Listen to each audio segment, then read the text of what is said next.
আপনি কি জানেন কিয়ামতের দিন ঘটবে এমন একটি ঘটনা যার কথা চিন্তা করলেই হৃদয় কেঁপে ওঠে?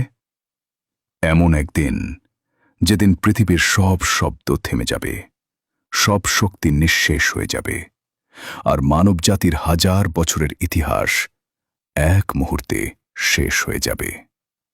ইসলামী বর্ণনা অনুযায়ী কিয়ামতের সূচনা হবে যখন আল্লাহ নির্দেশে ফেরেশতা ইসরাফিল সিংগায় প্রথম ফুঁ দেবেন। আর সেই ভয়াবহ শব্দের সাথে সাথেই শুরু হবে মহাবিপর্যয়। আকাশ বিদীর্ণ হয়ে যাবে, পৃথিবী প্রচণ্ডভাবে কেঁপে উঠবে, সুউচ্চ পাহাড়গুলো তুলার মতো উড়ে যাবে, সমুদ্রগুলো উত্তাল হয়ে একে অপরের সাথে মিশে যাবে, আর পৃথিবীর প্রতিটি জীব মৃত্যুর স্বাদ গ্রহণ করবে।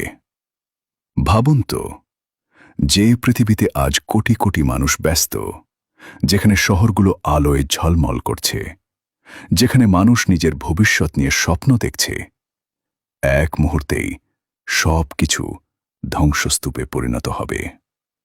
রাজা প্রজা, ধনী গরিব, ক্ষমতাবান দুর্বল, সেদিন কারও কোনো ক্ষমতা থাকবে না।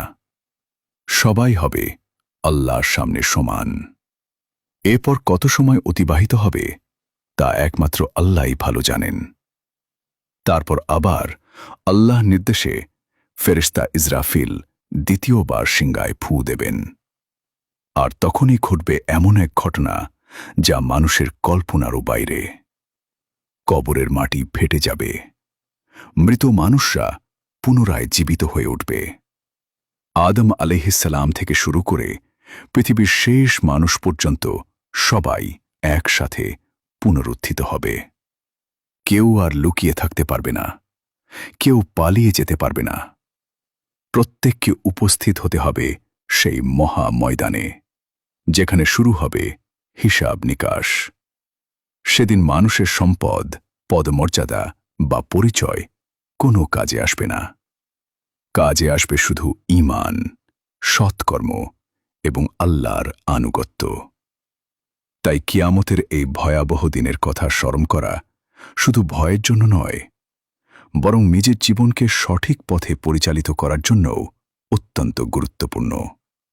কারণ আমরা জানি না সেই দিন কত দূরে, কিন্তু এটুকু নিশ্চিত, কিয়ামত আসবেই।